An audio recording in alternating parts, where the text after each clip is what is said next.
Lagulu. Pesawat jet pribadi dengan warna hijau tua berkelir keemasan itu mendarat mulus di Bandara Sultan Muhammad Kaharudin III Sumbawa Besar. Cahaya matahari pagi lembut menyiram aspal saat pesawat menuju hanggar. Zaman sudah mandi dan berganti pakaian. Dia mengenakan baju kasual seperti sepatu kets, membawa kamera DSLR. Penampilannya sekarang mirip wartawan agar lebih mudah bergaul dengan penduduk lokal. Sebuah mobil jeep telah menunggu di parkiran bandara beserta sopirnya. Dengan teknologi tidak sulit menyewa mobil bahkan di pelosok bumi. Cukup beberapa telepon, mobil sudah menunggu. Kamu yakin akan segera berangkat, Zul? Rozak mengantar turun dari pesawat. Aku sudah tidur 7 jam tadi malam. Tidak akan masalah. Zaman menaiki mobil. Aku tidak tahu akan berapa lama di Pulau Bungin, Anjing Rozak. 1 hari, 2 hari. Tapi pesawat harap bersiap-siap. Kita boleh jadi akan segera pergi ke kota lain. Ya, aku akan menyiapkan perjalanan berikutnya. Rozak mengangguk. Setengah menit, jeep melesat meninggalkan hanggar bandara. Sopir jeep yang menemani Zaman masih muda. Usianya baru 22 tahun. Namanya Lagulu. Itu nama tokoh dari dongeng Sumbawa, Pak. Lagulu menjelaskan saat Zaman mengernyit kening. Kisah tentang keluarga kaya yang berdoa diberikan anak agar bisa mewarisi kekayaannya. Berpuluh tahun berlalu istrinya akhirnya melahirkan bayi. Diberi nama Lagulu. Sayangnya anak itu sejak kecil kerjanya hanya bermalas-malasan, nakal, berbohong, mencuri, hingga dibuang orang tuanya ke hutan. Jadi kamu anak pemalas yang nakal? Zaman bergurau. Lagulu tertawa lagi, tangannya lincah mengendalikan setir mobil. Aku tidak pemalas, Pak, apalagi nakal. Tapi dongeng tadi belum selesai. Anak itu setelah dibuang ke hutan menyadari betapa buruk tabiatnya. Dia memutuskan berpetualang, mulai bekerja keras, tekun belajar, hingga tumbuh menjadi pemuda yang kuat. Bertahun-tahun lalu, Lagulu memenangkan sebuah kompetisi di istana, memperistri putri raja, kemudian menjadi raja yang adil. Zaman tertawa kecil. Kalau begitu besok lusa kamu jangan-jangan akan jadi raja. Lagulu kali ini menyeringai lebar. Mobil jeep terus melaju di atas aspal mulus. Zaman menurunkan jendela kaca, membiarkan angin menerpa wajah. Pemandangan dari mobil mengagumkan. Sebelah kanan adalah lautan biru, sebelah kiri adalah hutan lebat, bukit-bukit hijau khas Sumbawa. Sesekali terlihat kerumunan kuda berlarian. Aku sudah beberapa kali mengunjungi Pulau Bungin, Pak. Lagulu lompat ke topik percakapan berikutnya. Ada banyak wartawan seperti Bapak yang minta diantar ke sana. Juga rombongan turis, pejabat pemerintah LSM, tambahkan kru syuting film. Tempat itu semakin terkenal, gelarnya adalah pulau terpadat di seluruh dunia. Penduduknya ramah-ramah, tapi sebenarnya tidak banyak yang bisa dilihat di sana. Hanya perkampungan nelayan, panas, dan gerah. Zaman mengangguk. Dia datang bukan untuk wisata. Lagulu terus bicara, dia suka membahas apa saja yang terlintas di kepalanya. 1,5 jam, mobil jeep tiba di jalan penghubung yang menghubungkan Pulau Sumbawa dengan Pulau Bungin. Itu bukan jembatan, melainkan urukan tanah sepanjang 600 meter. Mobil jeep mengurangi kecepatan hingga tiba di gerbang pulau. Selamat datang di Pulau Bungin, Pak. Lagulu bergaya mengangkat tangannya. Zaman mengangguk memperhatikan perahu-perahu tertambat di setiap sudut perkampungan. Sepagi ini kesibukan kampung nelayan menyeruak.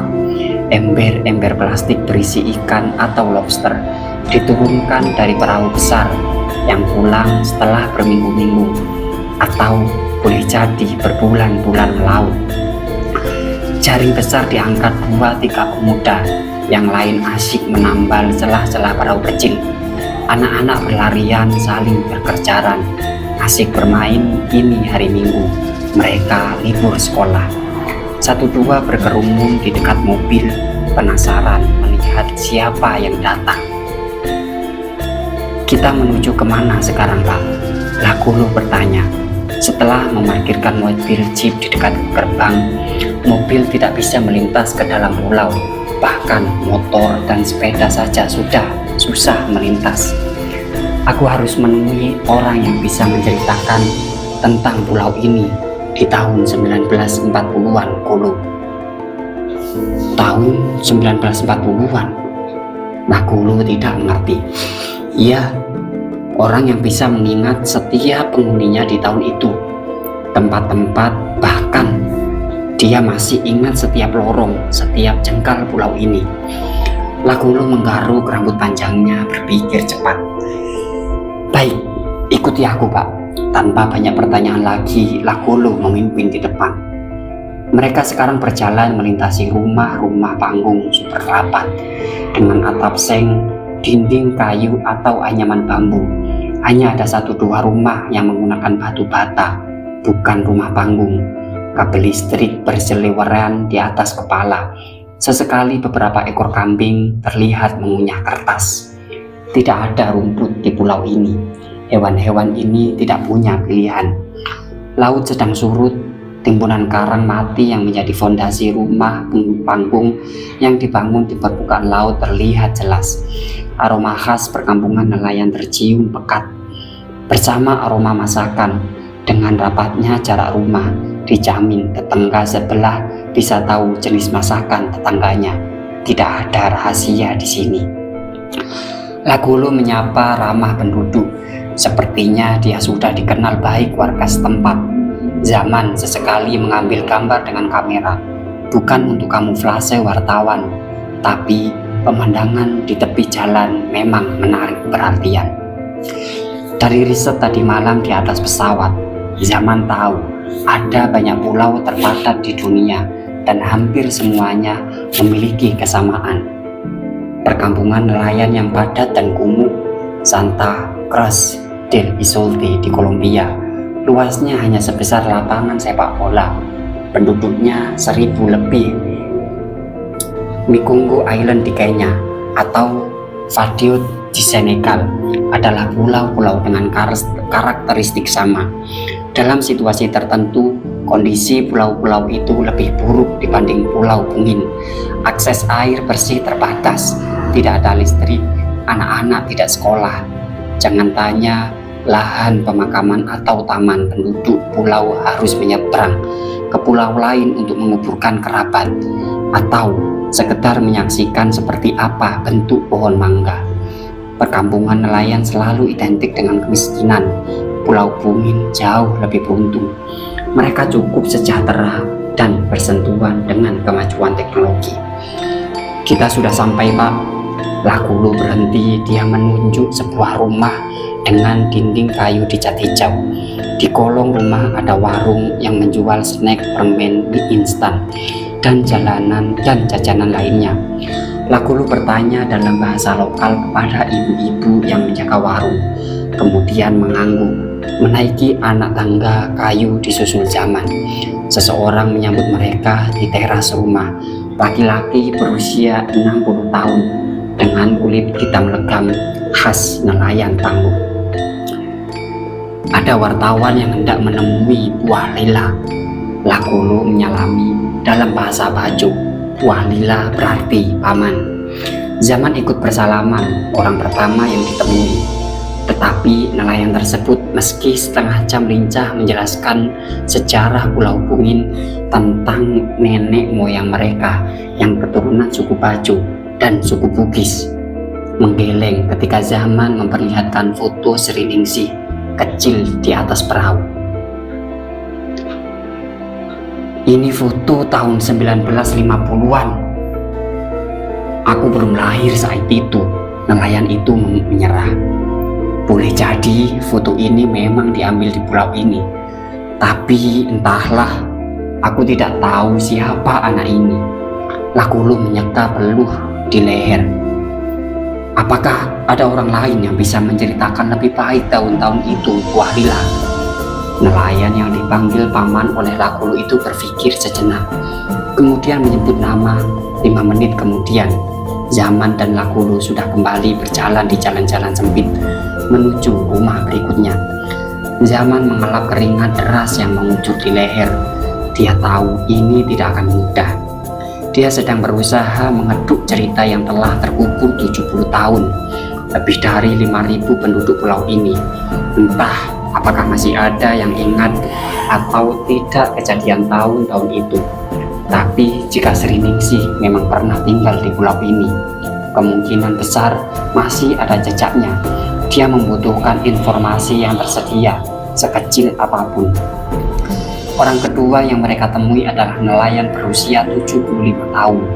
Lakulu sudah senang melihatnya. Usianya memenuhi syarat. Dia mungkin bisa bercerita tentang tahun 1940-an. Aku baru tinggal di pulau ini tahun 60-an. Pindah dari Flores.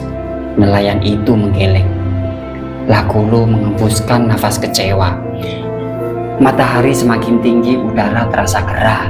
Pukul 2 siang, Zaman sudah 11 kali berpindah-pindah rumah. Mereka seperti tawaf mengelilingi pulau, mencari orang yang bisa bercerita. Sejauh ini tidak ada kemajuan. Beberapa nelayan tua bisa memastikan foto ini memang diambil di pulau ini. Mengenali papan nama lama di belakang Sri Ningsih, tapi hanya itu yang mereka tahu. Siapa orang foto itu, Pak? Lakulu bertanya. Mereka sedang istirahat sebentar di warung makan. Orang yang sedang kuselidiki. Zaman menjawab pendek. Apakah dia penting sekali hingga harus diselidiki? Sangat penting. Tapi tidak bisakah Bapak menyelidiki dan menulis tentang orang yang lebih muda, orang-orang yang masih hidup dan bisa ditanyai, atau tentang kondisi terkini Pulau Bungin seperti yang dilakukan wartawan lain? Aku cemas kita tidak bisa menemukan orang yang bisa bercerita tentang tahun 1940-an. Lakulu mengeluh. Zaman tertawa, mulai menghabiskan makanan di atas meja.